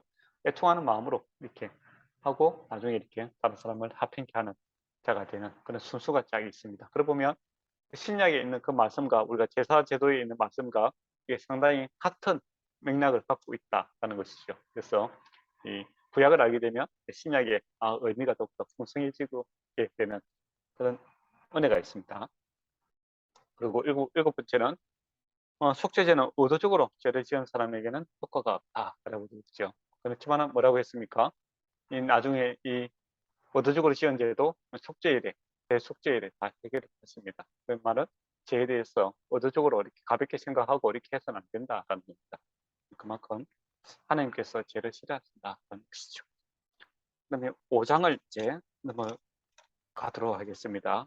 속건죄에 대해서 다루게 될 것인데 속건죄는 보성죄다 이렇게 번역하는 것도 좋습니다. 속건죄 하면 무슨 말인지 잘 모르겠잖아요, 그죠? 어려운 단어인데 보상죄 하면 또 좀 좋은 표현 같아요. 보상을 해주라라는 겁니다. 그러니까 뭐 이렇게 하나님 앞에 내가 죄 용서 받았으니까 당신에게 잘못한 거 또 다 해결됐다라는 게 아니라 이웃에게 잘못한 게 있으면 또 배상해 주라 그렇게 이야기합니다. 이게 참 중요한 것 같아요. 사회도 그렇잖아요. 어떤 사람이 사기당하고 뭐 어떤 피해를 받았는데 그 사람이 형사적인 그 처벌만 받고 피해자는 보상을 받지 못하면 어떻게 됩니까? 그 피해자로 계속 남아 있으면 그 회복이 안 되잖아요. 그런 게 참 문제입니다, 사실은. 그렇잖아요. 근데 그 성경에서는 피해자 중심에 어떻게 보면 해결책을 많이 제시하고 있습니다. 피해자가 회복되는데, 어떤 범죄가 발생했을 때 죄인을 구속하고 벌 주는 게 목적이 아니라 피해자를 회복시키는데 이렇게 목적을 두고 있다는 것이죠. 그러면 현대에 만약에 여러분이 이제 뭐 변호사가 된다든지 이제 뭐 검사가 된다든지 뭐 이렇게 중요한 법을 다룰 수 있고 입법을 할 수 있는 그런 사람이 된다면 이런 것도 한번 깊이 생각해 볼 필요가 있겠죠. 성경적 가치관을 가지고 법을 만든다라고 했을 때 범죄자를 벌주는 것뿐만 아니라 사실은 정의를 세우는 것도 중요하지만은 피해자가 회복될 수 있는 일에도 더욱더 힘써야 된다는 것이죠. 그래야 억울한 사람이 없잖아요. 근데 많은 경우 범죄자는 처벌을 하는데 피해자가 회복되지 못함으로써 더욱더 어려운 가운데 있는 경우가 많습니다. 그거는 성경의 법 정신은 아니다 것이죠. 그래서 민희경도 그렇고 재원장도 그렇고 다음에 국회의원이 한번 되셔서 법을 한번 만들 수 있는 자리까지 한번 갔으면 좋겠네요. 저는 이제 안 되고. 그러면은 봅시다.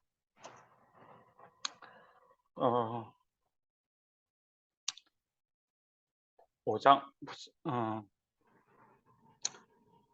5장에서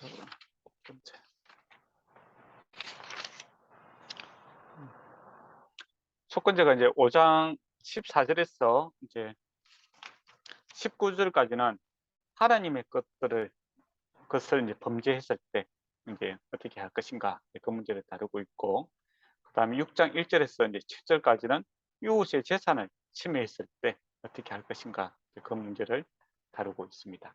근데 우선순위를 보면 하나님께 먼저 우선순위가 되어 있는 것을 보게 되죠.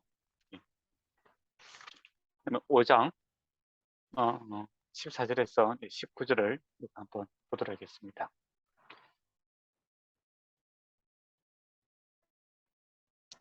예, 그리고 이제 그 당시 세계관에서 보면은 다른 법에서는 사람의 문제를 먼저 다루고, 네, 신적인 일들은 이제 후에 다뤘습니다. 근데 성경에서는 하나님과의 관계를 먼저 다루고 사람의 문제를 뒤에 다루고 있다는 것이죠.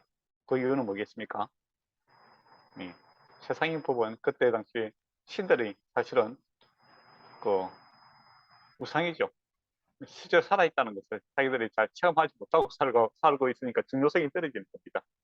사람의 조종하는 수단으로서 신이 필요했던 거고, 그러나 이스라엘 공동체에 있어서는 하나님의 살아계신 분이죠. 그래서 그 우선순위가 먼저 이렇게 다루어지고 있는 것을 보게 되죠. 실제성이 있다라는 것이 또 어떻게 보면 강조가 되고 있다, 이렇게 보시면 될 것 같네요.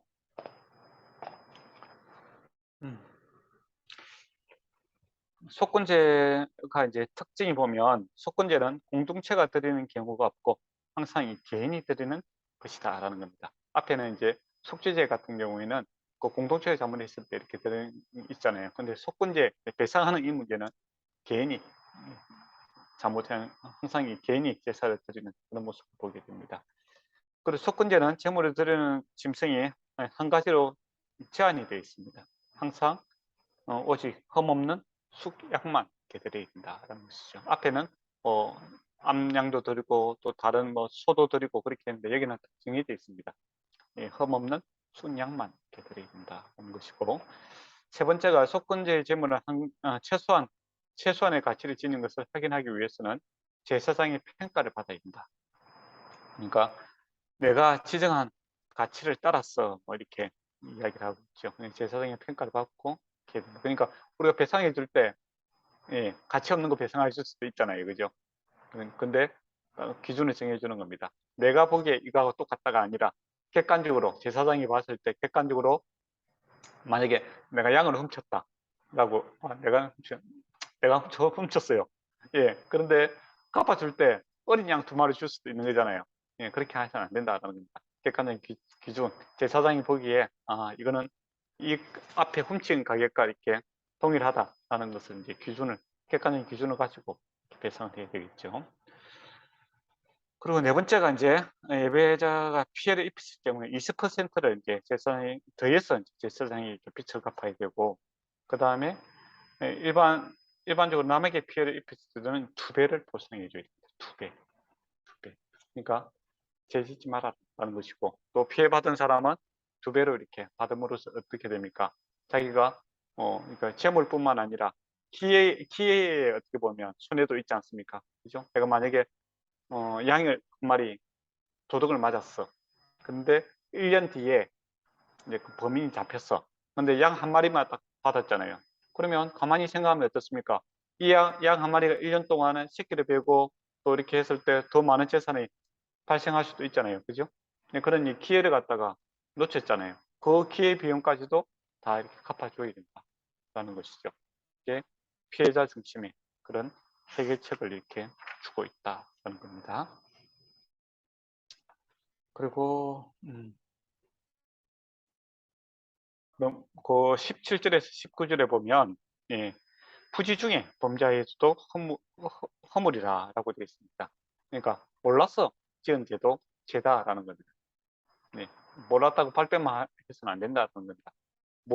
무지도 죄다라는 것이죠. 그래서 무지가 정당화될 수는 없다라는 것이죠. 네, 네.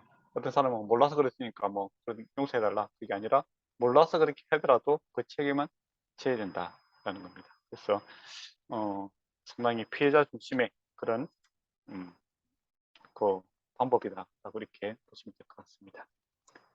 그리고 이제 6장 1절에서 이제 7절을 보면은 5가지 정황이 있죠. 첫째가 이제 남의 물건을 맡겨놓고 담보로 남겨둔 물건을 속이는 경우. 그리고 두 번째가 도둑질, 2절에 보면 물건을 도둑질 했을 때. 세 번째가 강도짓 했을 때. 네 번째가 남이 잃어버린 물건을 죽고도 돌려주지 않았을 때. 다섯 번째가 거짓 증언했을 때. 그렇게 이런 경우에 이제 해당된다라고 봅니다. 첫 번째 보면은 남의 담보를 남겨놓아 속이는 경우가 있겠죠. 그렇죠? 남의 물건을 내가 맡아놨다가 그 물건을 이제 안 잊어버렸는데 잊어버렸다. 도둑이 와서 했다라고 거짓말했을 때 이렇게 하면 안 된다. 그리고도 남의 물건을 훔치는 것도 안 되고. 세 번째 강도. 강도는 뭡니까? 그래서 도둑하고 강도의 차이점이 뭐죠? 도둑은 이제 그 물건의 주인이 모르는 가운데 살짝 가져오는 게 도둑이고, 강도는 뭡니까? 자고 있는 사람 깨우는 거죠. 야야 있다 해갖고 물건을 훔쳐올 때는 강도지요. 그래서 생명에 위협까지 주는 게 강도가 아닙니까? 남의 물건 이게 죽고도 돌려주지 않았을 때, 뭐 주인한테 길에 떨어졌다고 다 내 게 아니잖아요, 그죠? 주인이 돌려줄 수 있으면 돌려줘야 됩니다. 근데 거짓 증언도 옳지 않은 거죠. 그런 경우에 이제 또 문제가 발생합니다. 그리고 이웃에게 피해액의 20%를 더 보상해야 된다는 겁니다. 그래요. 피해자가 회복이 되겠죠. 이 20%를 추구할 때는 이제 죄를 고백했을 때를 암시하는 겁니다. 네, 내가 잘못했습니다. 스스로 자백할 때 20%고 시침이 뚝 떼고 있으면은 이제 2배로 올라가겠죠. 예. 그만큼 이제 또 그 사람의 회개하는 정도에 따라서 이렇게 그 사항을 짐작하고 있습니다.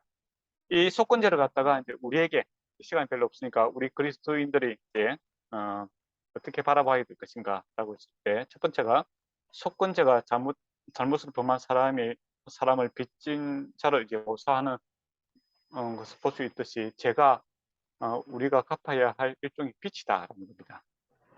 그러니까 제 빚을 누가 갚았습니까? 예수님이 갚았죠. 그죠? 누구에게 갚았습니까? 대답을 잘 하셔야 됩니다. 어떤 이제 다락방 인데서 보면은 제이피트 갖다가 뭐 사단에게 갚았다는데 그 잘못된 겁니다. 사단이 왜 그 주인도 아닌데 그 갚습니까? 우리가 하나님의 공의에 대해서 하나님께 갚은 거죠. 하나님의 공의. 그죠? 네. 그리고 두 번째가 이웃에게 저지른 죄는 하나님께 범죄하는 것이다. 겁니다. 요셉이 보디발의 아내가 이렇게 유혹을 하지 않습니까? 그러니까 요셉이 뭡니까? 내가 하나님 앞에 이렇게 하나님 앞에 죄를 지을 수 없고 또 두 번째가 뭡니까? 당신의 남편 보디발에게 의리적으로 그렇게 해서는 안 된다. 이야기를 하고 있습니다. 이렇게 해서 우리가 이웃에게 잘못한 거, 이웃에게만 인정된 것이 아니라 또 하나님 앞에서도 잘못한 것이다. 그리고 하나님은 우리 모두에게 주인의 소유권을 인정한 것을 요구한다. 그러니까 다 그런 사람들이 있어요. 내 것도 하나님 것이고 당신도 하나님 것이고 합해서 다 내 것이다. 그런 게 이단이죠. 그렇잖아요. 예. 그런 어떤 또 선교 단체를 보면은 수입이라든지 이런 거 다 이렇게 다 공동 관리하려고 드는 그런 사람도 있습니다. 그것도 옳지 않습니다. 하나님께서 각자 다 주신 재산권에 인정하고 그거에 대한 책임과 의무가 있는 것이죠.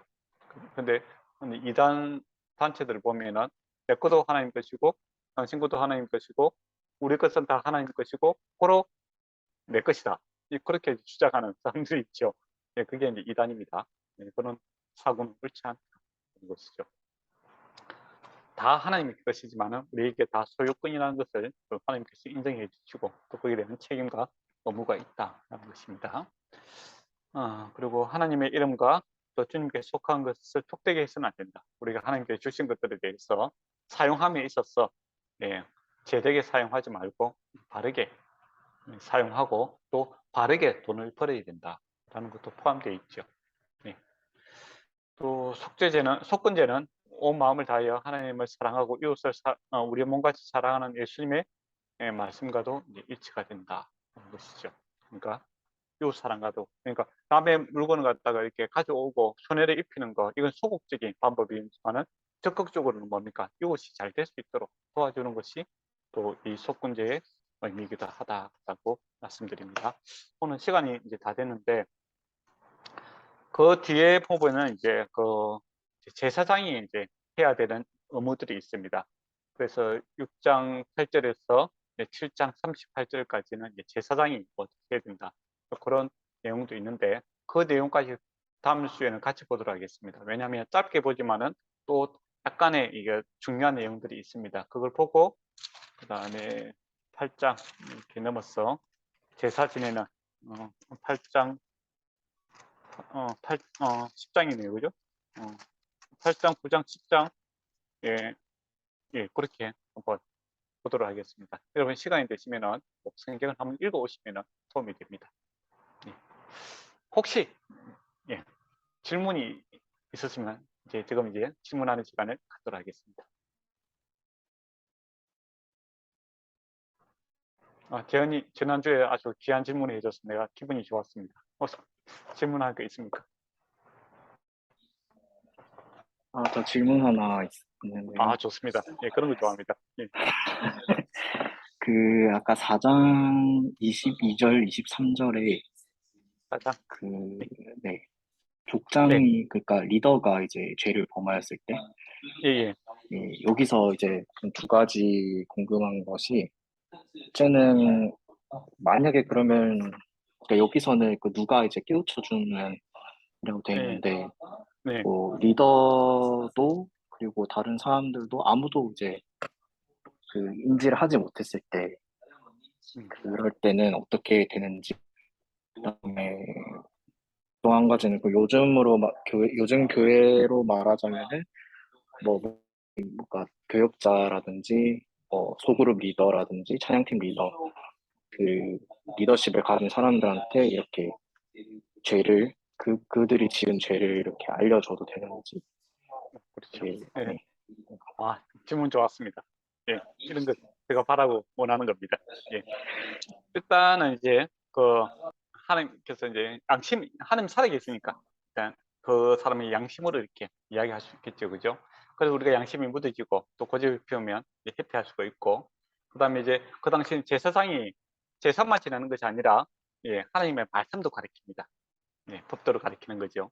그 말씀을 통해서 이제 우리가 말씀을 연구하다 보니까 비교해 보니까 적용하다 보니까 내가 이렇게 잘못했구나 이게 알 수 있겠죠. 우리가 막 큐티라든지 또 설교를 통해서 이렇게 할 때 이거 죄라고 생각했는데 이게 죄로 느껴지는 경우, 그죠? 그걸 제사장이 놓치면 어떻게 되는가? 그때 중요한 게 뭡니까? 미자 제도가 있습니다. 예. 그래서 그 제사장은 이제 정규, 어떻게 보면 정규적인 그, 종교 틀 안에서 이렇게 말씀이라든지 그런 게 주어진 거고, 근데 이게 공동체가 다 이렇게 제사장도 잘 모르고 벗어나고 그렇게 했을 때 하나님께서 제3의 인물, 직접적인 성령을 통해서 선지자를 세웠어. 이 선지자는 제사장만 이렇게 레위 지파에만 하는 게 아니라 뭐 농부도 있고 뭐 다양한 직업군이 있지 않습니까? 하나님의 말씀이 임해서 이게 또 이야기를 하죠. 근데 뭡니까? 이 선지자도 그냥 아무 이야기를 하는 것이 아니라 저기 모세 오경 언약에 근거해서 이렇게 말씀을 또 증거하는 그런 모습을 보게 되죠. 그렇게 해서 하나님께서 살아계심으로 이제 죄가 제된 것을 이렇게 드러내는 그런 방법이 있죠. 그리고 오늘 이제 우리에게 적용한다면 우리가 이제 기도하는 중에 양심의 가책을 받을 수도 있고, 또 성경 묵상하다가 또 설교 또 찬양하다가 또는 옆에 있는 친구가 이야기해 줘서 알 수도 있고, 그렇죠.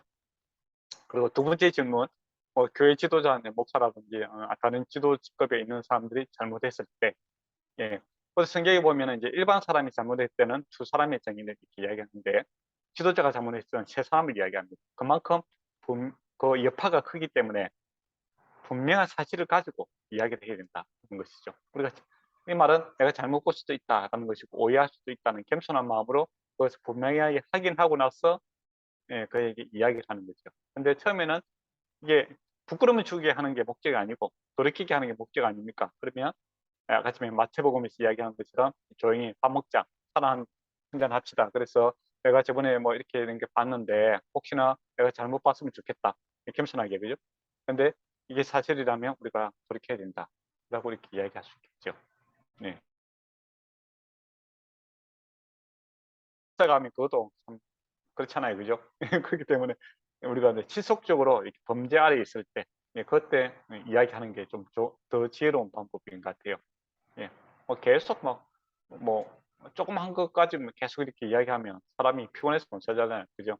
조금 놔뒀다가 문제가 좀 반복적으로 지속적으로 이제 문제가 발생될 때 이제 맨투맨으로 가서 좀 해결을 하고, 그래도 이 제 문제가 심각함으로 공동체에 계속 영향을 미친다라고 할 때는 다른 목사님이라든지 다른 사람들한테 이야기를 해서 이 문제를 이제 또 조용하게 좀 그 소그룹 안에서 좀 이렇게 해결할 수 있도록 노력을 하고, 그래도 안 된다라고 하면 뭐 이 사람이 이제 이단적 사고를 가지고 영향을 주고 그럴 때는 교회 전체를 보호하기 위해서 예, 교회 전체에 알리고 이제 제거를 해야 되겠죠. 예. 그런 순서와 절차가 필요하다라는 겁니다. 혹시 네, 답이 되었습니까? 감사합니다. 네, 끝내도 될까요?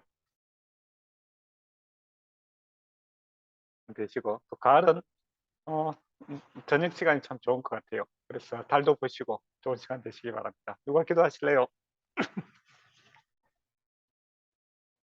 네, 제가 기도하겠습니다. 네. 하나님 아버지 감사합니다. 이렇게 시간을 통해서 말씀을 이렇게 알려주셔서 너무 감사하고, 이렇게 말씀을 같이 나눠주신 목사님께 너무 감사하고 축복하세요. 오늘 화목제와 여러 이제 묵상을 했는데 저희가 죄인이고 또 하나님께 용서를 받고 또 구원받은 존재이지만 그럼에도 많이 부족하고 또 나머지는 그런 죄인입니다. 그런 저희에게도 더 이제 화목을 원하고 또 다른 사람들 주위에 있는 사람들과도 또 화목을 원하시는 분이라서 정말 저희가 더 이제 구원의 그 가치를 더 알고 또 하나님께서 저희를 사랑하시고 또 용서하심에 대한 더 가볍게 여기지 않고 가치를 알면서 저희가 살아가게 해주세요. 매일매일을 주님께 정말 제 몸을 그리고 제 마음과 제 영혼을 주님께 제사를 드린다는 그런 마음으로 저희가 살아가게 해주시고 또 매일매일 새롭게 또 이 한 주를 나갈 수 있도록 주님 성령 충만하게 도와주세요. 감사합니다. 예수님 이름으로 기도드립니다. 아멘. 아멘.